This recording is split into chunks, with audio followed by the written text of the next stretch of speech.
¿Cómo están ustedes? 8 de la mañana con 3 minutos, martes 4 de febrero. Con una jornada que ya en horas cuando, ¿verdad? Revisábamos, tiene varios temas que son hitos de la actualidad, la tercera rendición y la última de la PSU para quienes han tenido dificultades, ¿verdad? Para enfrentar el proceso, lenguaje, matemáticas, 5.000 alumnos más o menos, más menos en ambos casos, y la tremenda duda que queda instalada respecto de qué va a pasar si eventualmente se enfrentan a nuevas dificultades. Los cabros parten hoy día de la prueba sin ninguna certeza de qué va a pasar, porque solo saben que una cuarta oportunidad no va a haber, y desde el CRUCH no se ha mandado ninguna señal. Yo reclamaría empatía básica, ¿verdad?, con quienes tienen que ir a dar la prueba con el corazón en la mano en algunos casos, no solo porque se puedan o no estar jugando su futuro, nadie se juega el futuro en un día, esa cuestión está más que clara también, pero sí porque enfrentan una jornada que puede estar llena de incertidumbre.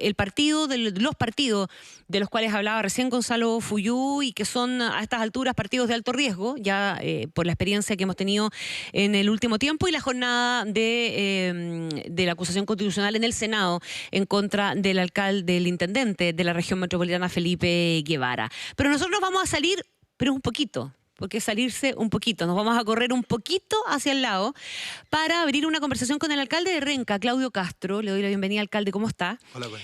Básicamente porque lo que quisimos fue no reproducir, pero sí dar cuenta de una intervención que no debiera pasar para nada inadvertida, una intervención que pudo escuchar una buena cantidad de personas, unos pocos miles o muchos cientos de personas en la ENADE durante la semana pasada, un espacio que se hizo en enero en una cuestión bastante inédita, con bastante menos bombo también que en otras oportunidades, dado el contexto, dada probablemente también la cierta relevancia relativa que ha ido perdiendo la ENADE como hito político. Pero ahí Claudio Castro hizo una presentación que es un gran resumen probablemente, y que fue súper bien acogida, además, alcalde, del momento por el que está atravesando el país. Los alcaldes, y usted mismo lo decía en esa exposición, pasaron a jugar un rol importante en el contexto de la crisis, probablemente por la mayor cercanía y la mayor empatía que el ejercicio del cargo los obliga a tener respecto a sus ciudadanos.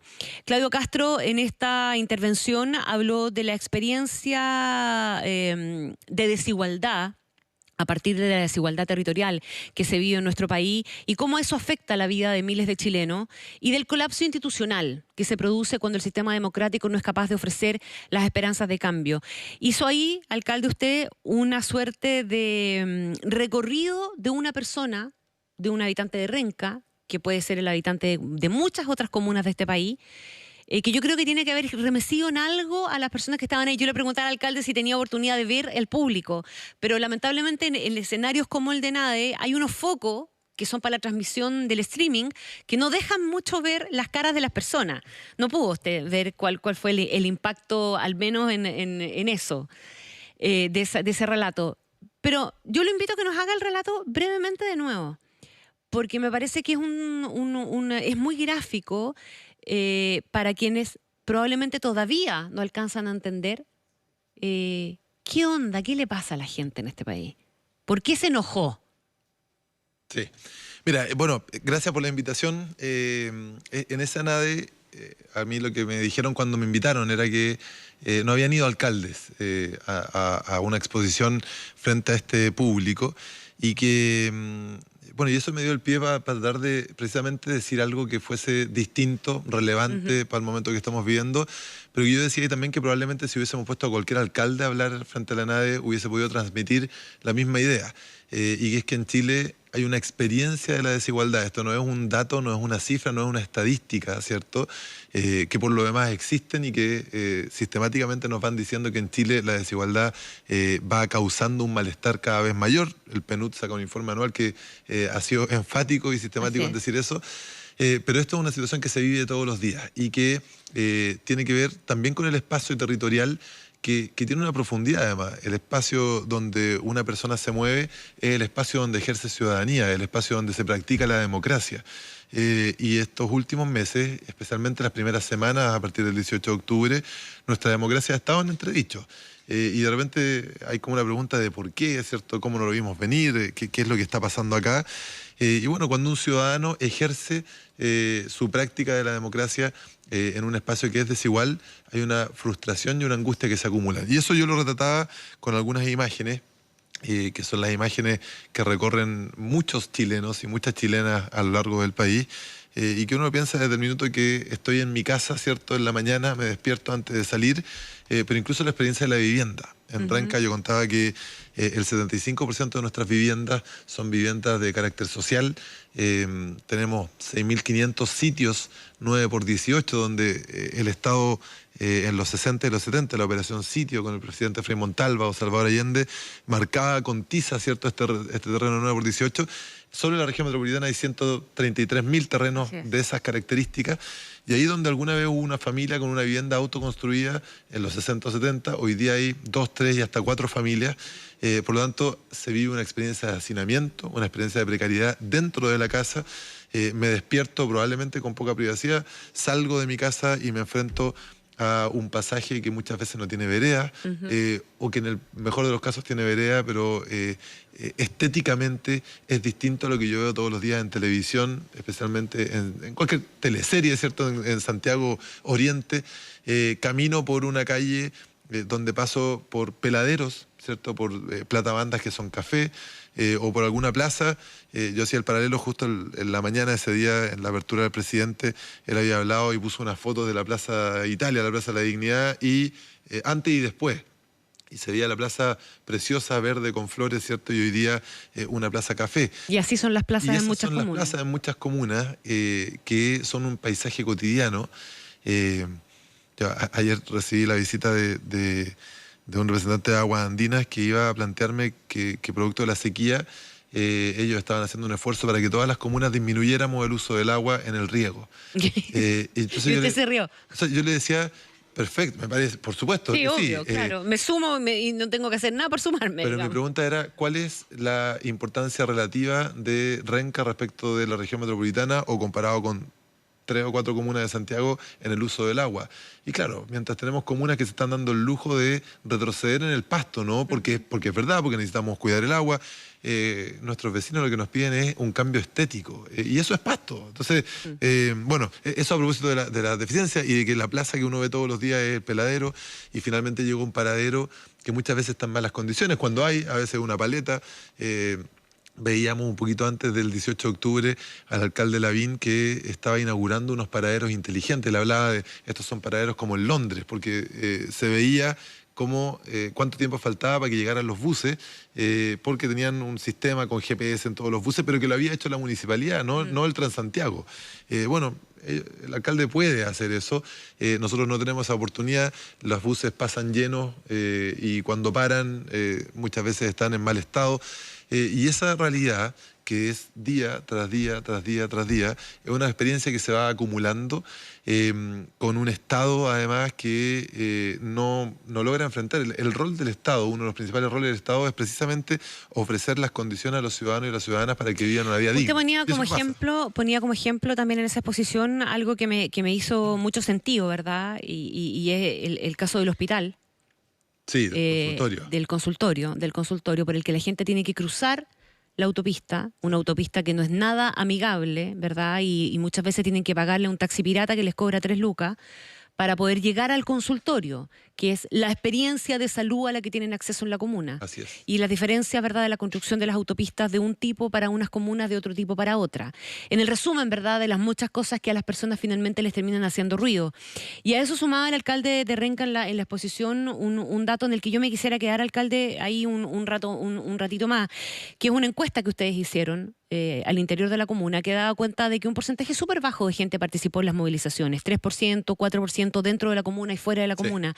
Pero el porcentaje de respaldo a la movilización y el porcentaje de gente que cree que si no hubiera pasado todo lo que pasó, incluyendo la violencia, ¿verdad?, no se hubiera conseguido el remesón que se generó y la aprehensión que ellos tienen de que las cosas no se hagan, que los cambios no se hagan y se acaben, si es que no se mantiene la tensión, es en torno al 70-80% de las personas. 86%. Mira, mucho más todavía.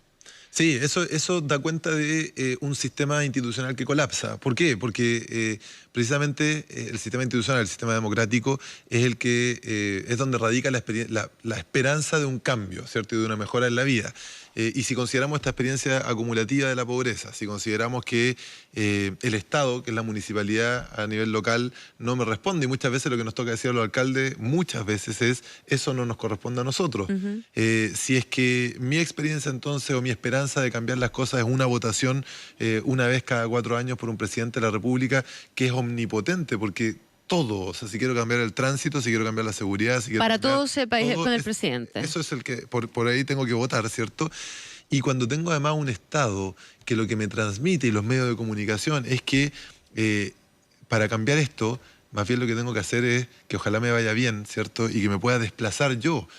Antes del 18 de octubre, la discusión respecto de integración social era un edificio en la Rotonda Atenas. Y de repente en Renca, nuestros vecinos hablaban, a mí me preguntaron en audiencia, ¿cómo lo hacemos para acceder a ese edificio donde iban a haber 20 o 30 departamentos que iban a ser para personas con subsidio?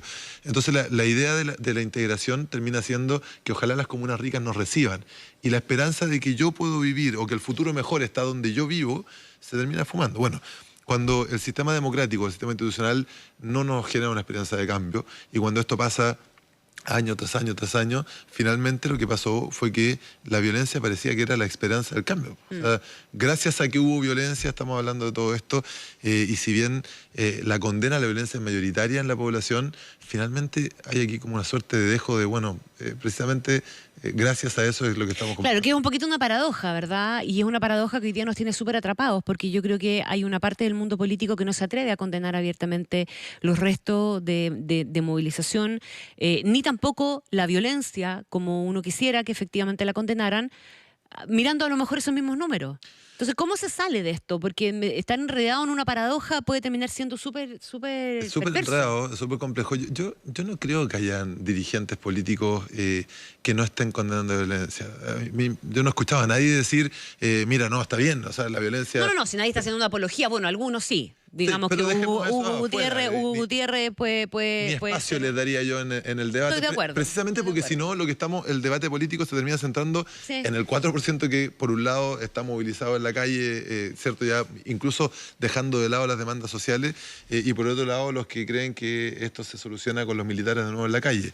Yo creo que este es un desafío del que se sale con una solución política, que requiere además, para que haya una solución política, dos cosas. Uno es esta agenda social que ha sido un poquito esquiva, que ha sido tarde y poco, y que ha costado comunicar también. Yo creo que hay un déficit muy importante en el gobierno respecto de cómo se comunica, y por otro lado que requiere una fuerza pública precisamente que nos permita a quienes hacemos política poder hablar con tranquilidad respecto de los temas que son relevantes para la población. Pero con eso tampoco contamos. Carabineros ha sido brutal con las personas que no están ejerciendo la violencia y torpe con quienes son violentos. Y finalmente la violencia recrudece cada vez que tenemos un actuar de Carabineros que no corresponde, que es condenado. El último episodio es la golpiza a este joven de Puente Alto. Y ha sido súper dañino el rol de Carabineros para efectos de salir de la crisis. Déjeme preguntarle, porque usted pone los dos temas que son los dos temas centrales, ¿verdad? Lo de la agenda social y lo de Carabineros. Quedémonos con lo último, con el tema del orden público, más que con Carabineros. Desde una perspectiva como la que tiene un alcalde y un alcalde de una comuna como la suya, ¿verdad? Con gente que no se moviliza necesariamente, pero que sí quiere que pasen cosas.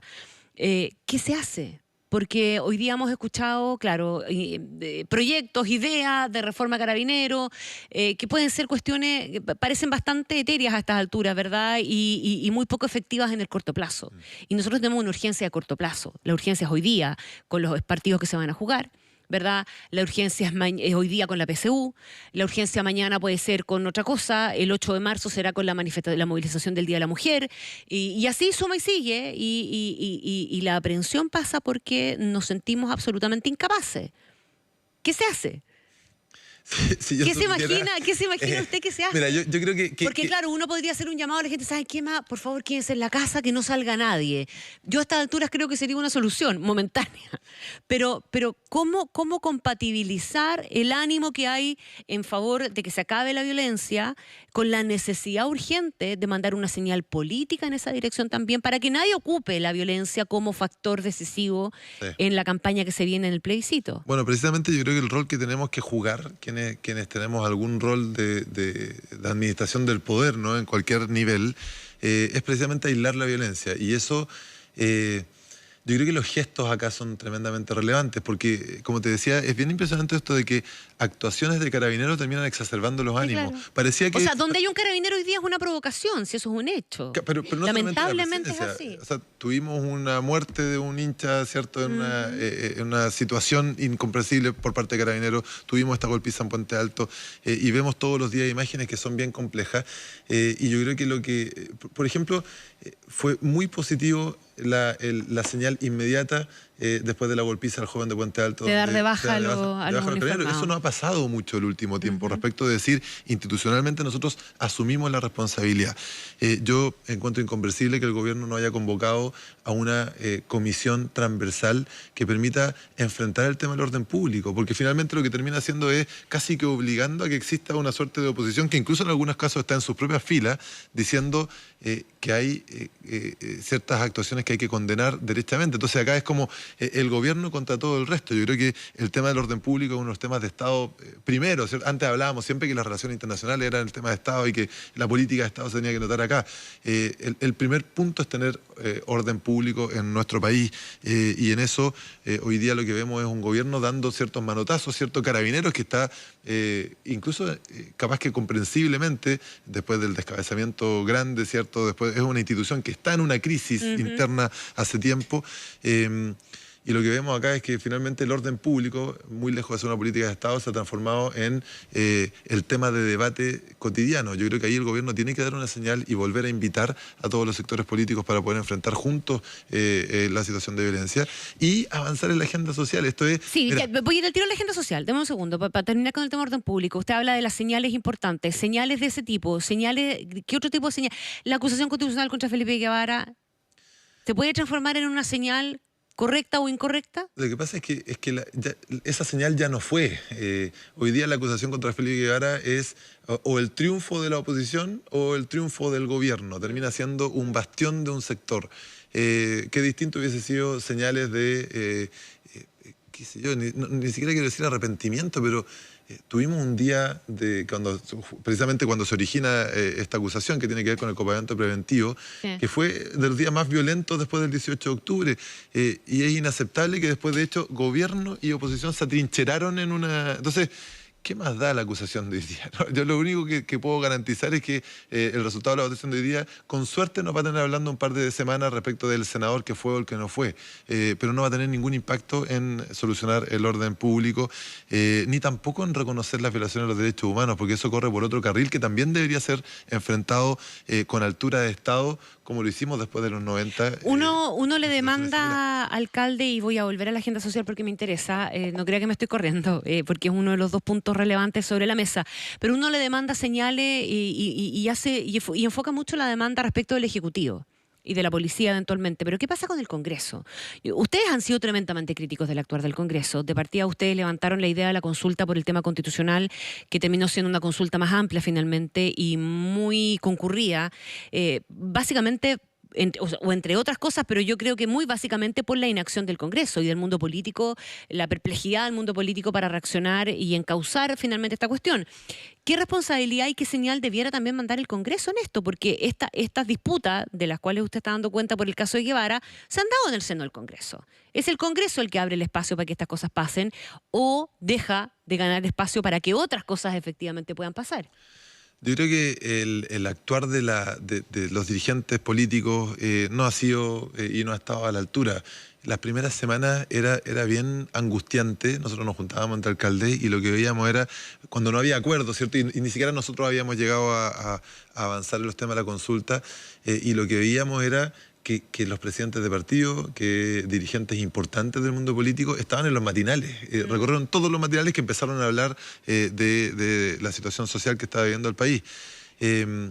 Yo creo que acá hace falta una más política y eso requiere una disposición de diálogo. Yo creo que parte importante de lo que marca esta suerte de intervención exitosa en la NADE es que yo fui a tratar de entablar un diálogo. Yo podría haber ido a hablarle a un público que no estaba en la NADE, a dictar una cátedra, que a lo mejor es más cercano a mi idea, que yo pienso. Pero lo que quería hacer en esa intervención era precisamente tratar de generar alguna respuesta de quienes además administran parte importante del poder en el país, que es el mundo empresarial. Eso es lo que no estamos viendo en el debate en el Congreso. Yo eso es lo que lamento del ambiente también, el ánimo, porque marca, lo que pasa en el Congreso marca el ánimo del debate en el país. Pero al mismo tiempo, a mí me parece que acá hay razones que son más profundas.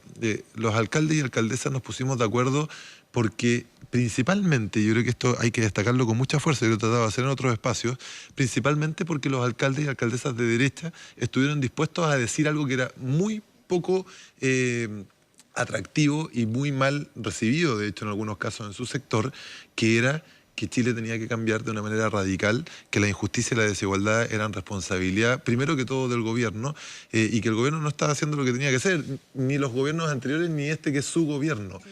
Y los alcaldes de derecha fueron los primeros que estuvieron dispuestos a hablar de un cambio en la Constitución, una cuestión que a la derecha en el Congreso le costó mucho avanzar. Y si eso lo trasladamos a todas las veces que durante los últimos 30 años se han tratado de hacer reformas importantes, la derecha en Chile ha tenido un veto para esa situación. De hecho, no deja de ser curioso que si uno mira el mapa de los alcaldes de gobierno que están por el apruebo son mucho más que los parlamentarios de gobierno que están por el apruebo. Porque se hace para nosotros natural que las reglas del juego tienen que cambiar. Tienen que cambiar respecto de los derechos sociales, ¿cierto? Que es donde se ha centrado la discusión en temas constitucionales, pero también respecto del ordenamiento institucional. Chile es un país tremendamente centralizado.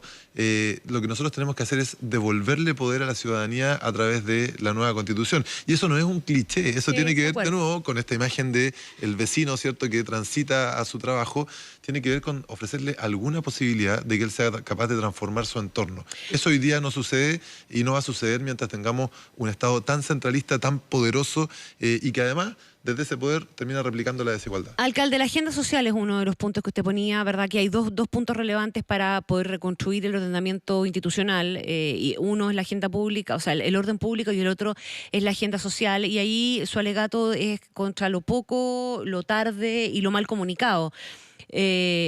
Lo mal comunicado yo creo que estamos todos súper de acuerdo. Lo poco puede ser relativo. Lo tarde también a lo mejor fue un poco tarde, pero ya hay algunas cosas que están en curso, y lo que uno echa mucho de menos es sentarse a hablar de la famosa hoja de ruta en materia social, de manera además de no contaminar el debate constitucional con cosas que se tienen que arreglar por otro camino, ¿verdad? Que no, la Constitución no va a arreglar exactamente el sistema previsional, va a dar un marco, ¿verdad?, en el cual podamos discutir las cosas en el Congreso futuro, pero no va a arreglar directamente el tema. Se han hecho cosas y el gobierno, ¿verdad?, permanentemente, el presidente Piñera hace la lista de las cosas que se han hecho, que no son pocas. Probablemente mal visibilizadas, pero no son pocas. Pero independiente de si son o no son muchas o pocas, también, ¿no cree usted, no tiene el temor de que estamos insertos en una lógica en la que al final nada va a ser suficiente? ¿Y cómo uno le pone coto finalmente a eso cuando nada es suficiente y siempre va a haber grupos que van a alegar que esto es poco o que es malo porque afecta al empleo o que... Y ahí nos quedamos. Sí. Y eso se transforma en una discusión bizantina en el Congreso que se entrampa en cuestiones ideológicas y las cosas no avanzan y no salen. Va a pasar probablemente con la reforma de las pensiones. Sí. A ver, lo primero que todo es que el marco en el que nosotros nos hemos movido, incluso en el que estamos actualmente, donde han pasado cosas, el gobierno tenía una propuesta de reforma tributaria que es muy distinta a la que se acaba de aprobar. La reforma de pensiones era radicalmente distinta a la que está hoy día ya a punto de llegar a acuerdo. Yo creo que no tenemos que perder de vista que estamos frente a la situación más complicada que ha vivido nuestra democracia desde que la recuperamos el año 89-90, que han muerto 28 personas, que ha habido hechos de violencia como nunca antes habíamos visto, y que eso un poco a propósito de lo que hablábamos al principio, ¿cierto? Esa violencia que no se puede repetir, tiene que invitarnos a pensar en soluciones que no habíamos pensado hasta ahora. Y me refiero especialmente a nuestro pacto fiscal, ¿cierto? A nuestros acuerdos de márgenes de deuda pública. Yo creo que el esfuerzo que puede hacer el Estado de Chile, no solo porque lo puede hacer, sino que producto de lo que ha pasado, todavía puede ser un poco mayor. Y tiene que ser un poco mayor no solamente en temas tan sustanciales como son las pensiones, ¿cierto? O el sueldo mínimo, sino que también respecto de ciertos gestos. Una cosa que, a propósito de la ENADE, de nuevo, que está en la discusión hoy día, ¿va a esperar el gran empresariado que el Estado de Chile subvencione los sueldos más bajos de sus trabajadores? Estoy hablando de las grandes empresas, no de las micro, pequeñas y medianas empresas, de las más grandes. O no, ¿cierto? Porque si no, eso encarece además el subsidio del Estado. Pero también un Estado que logra empatizar. Mientras estábamos en todo este conflicto, teníamos al ministro de Salud diciendo que teníamos el mejor sistema del COMPIN, ¿cierto? Y la mejor salud en América Latina. Y esas son cuestiones que empatizan muy poco. Y finalmente ciertas cuestiones que son simbólicas. Desde el martes 22 de octubre, que los alcaldes y alcaldesas reunidos en la Asociación Chilena de Municipalidades, le planteamos al presidente que tenía que avanzar en la exención del transporte escolar, del pasaje escolar en todo el país. Porque hay una medida simbólica. Lo primero que va a pasar en marzo cuando vuelva a las clases es que vamos a tener un llamado a evadir. Eso va a pasar. Yo creo que todo el mundo que probablemente viene para acá dice, no, es que marzo se viene muy complejo, ¿cierto? Sí, claro. Lo primero que va a pasar es eso. Hay una medida simbólica que se suma a este esfuerzo extraordinario, porque estamos en una situación extraordinaria que tenemos que hacer de parte del gobierno. ¿Y con eso no le generamos a los secundarios la sensación de que pueden hacer lo que quieran porque van a conseguirlo todo? Estamos en una situación, a mí me encantaría que pudiéramos conversar en un ánimo más pausado, ¿cierto? Y poder poner los temas sobre la mesa y convocar a que toda esta energía de movilización de los secundarios se trasladara, por ejemplo, hoy día a garantizar que podemos avanzar hacia una nueva constitución, que es algo que tampoco se da por sentado. Pero insisto, o sea, ni el Parlamento está dando hoy día la señal de que podemos conversar con tranquilidad. Yo veo, la verdad es que es complicada esta situación, tampoco yo tengo la solución, ¿cierto? Pero me parece que hay algunas claves que no han sucedido y que tienen que pasar. Y a propósito de cómo se explica, esto no es solamente listar la cantidad de iniciativas que ha hecho el gobierno. De acuerdo. Yo creo que un éxito, darles un sentido también. Y un éxito que ha tenido el ministro Briones en su forma de comunicar tiene que ver precisamente con eso, con decir que el esfuerzo que hace el Estado, con ponerle números a estos esfuerzos que está haciendo el Estado, con decir que es posible y que no, y tratar de darle una hoja de ruta, precisamente ahí vemos una iniciativa puntual. Ya, pero el ministro Briones es el ministro del gobierno. Bueno, sí, pero es uno, porque después, como te decía, vemos al ministro Mañalich que sale con una declaración distinta y finalmente trasladamos de nuevo todo el debate hacia la violencia y ahí termina enredándose la situación de nuevo. Por eso es que, no tenemos una sola ruta de salida, pero yo sí creo que hoy día es importante que el ánimo de todos los políticos, a propósito de la discusión en el Parlamento, sea avanzar también. La oposición también tiene que hacer. ¿Y si no, alcalde? ¿Cuáles son sus temores si todo esto que usted está diciendo no pasa? Bueno, el temor número uno hoy día tiene que ver con cómo avanzamos en un proceso constituyente que yo comparto contigo. La Constitución no es la panacea ni es donde se va a arreglar todo lo que podemos arreglar. Pero tenemos una oportunidad histórica, porque es histórica. ¿Pero lo estamos poniendo en jaque? Por supuesto, lo que estamos poniendo en jaque es nuestra convivencia democrática. Y hoy día estas ideas, por ejemplo, de adelantar las elecciones, de terminar este periodo de gobierno, yo creo que nada se soluciona. O sea, la pregunta de nuevo es, ¿qué pasa después, cierto? ¿Qué pasa si cambia el presidente? Y el 1 de enero del 2021 tenemos un presidente nuevo porque se adelantan las elecciones. El clima político no pasa por una persona, pasa por un sistema que logra llegar a acuerdos mínimos. Y eso precisamente es la Constitución. La Constitución es la plataforma común con la que deberíamos construir esta nueva etapa de nuestro país.